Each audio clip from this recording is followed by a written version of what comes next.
Yo, what up? I'm Justin, JB Beebs, and we're here to stay. Let's show you how to make a baby the PG way. Let's kick it. Oh, whoa.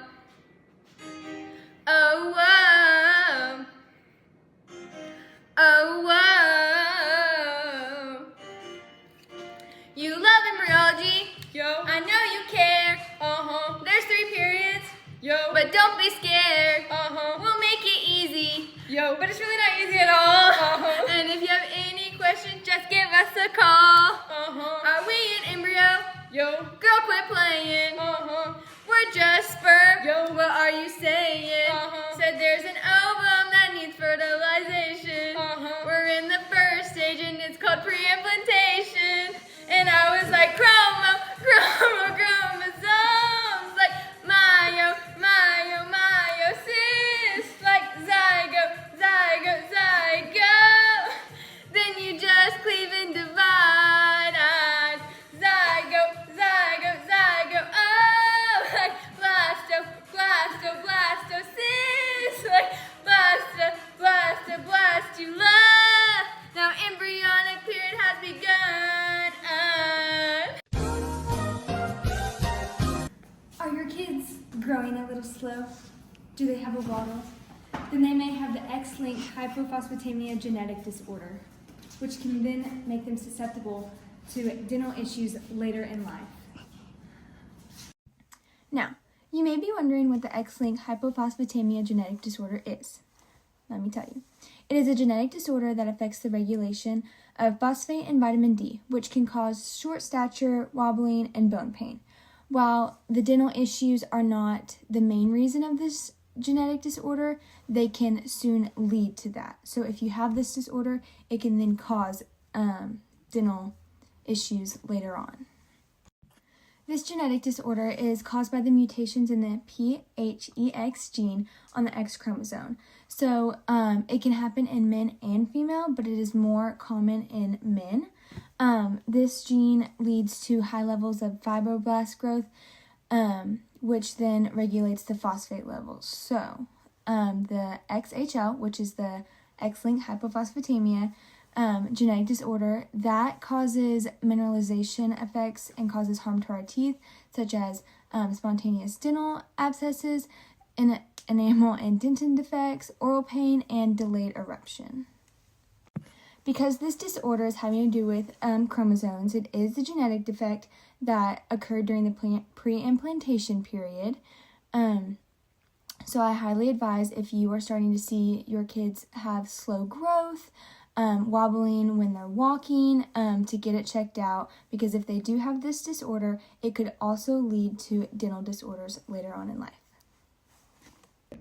If you or a loved one may have this genetic disorder, give us a call at 1-800-727-3434. Thank you. Oh, for you, I would go through 5 stages. Induction to maturation. And I want to play it cool. Yo. But I'm developing into an embryo with ecto, endo, and meso, and in pieces. Yo. Baby, watch me grow. And please don't shake me till you wake me from this embryo. I'm forming more.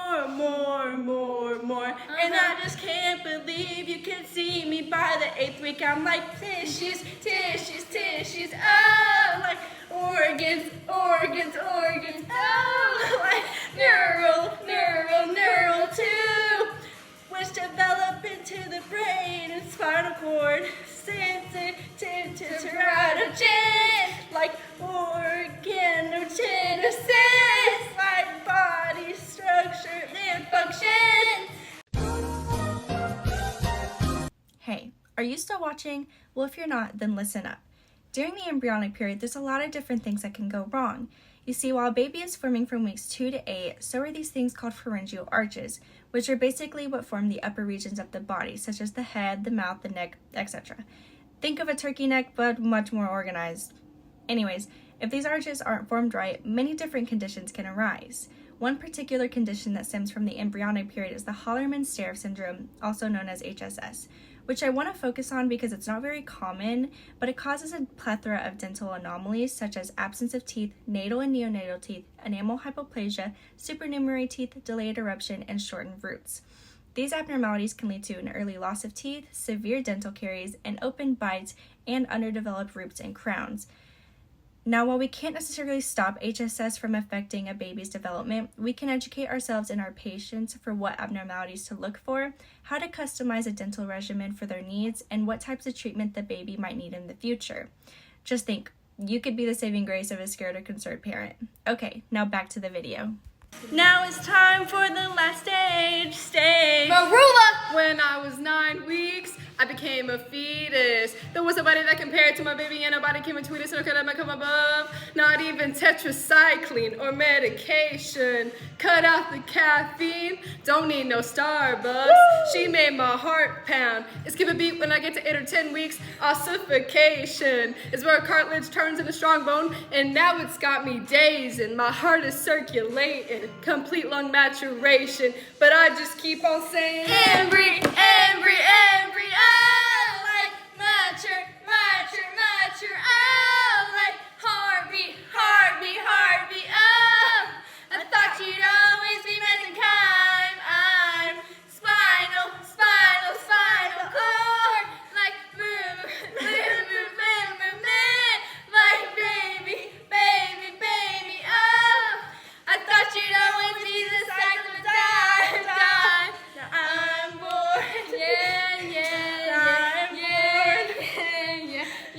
Now I'm born.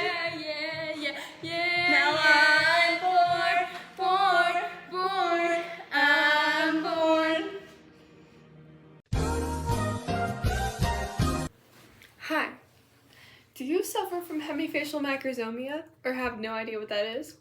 Well, you're in luck because today I'm going to be telling you everything there is to know about this congenital malformation and why it is so important to talk about it. Like I said before, hemifacial macrosomia is a congenital malformation that occurs during the fetal period of prenatal development. The prefix hemi means half, while the word macrosomia describes abnormal smallness of a body part.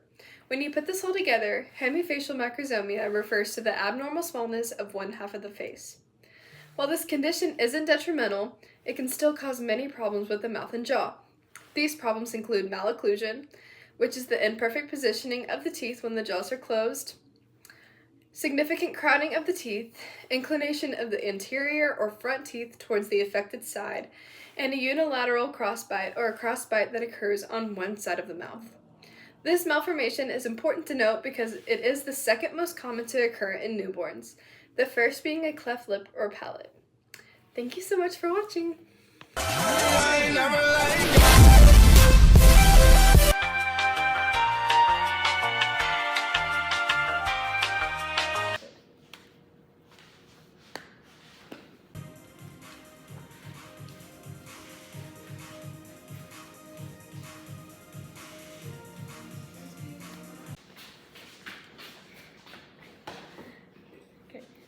Oh, we're just going straight into it? Yeah, I figured since you wouldn't have to.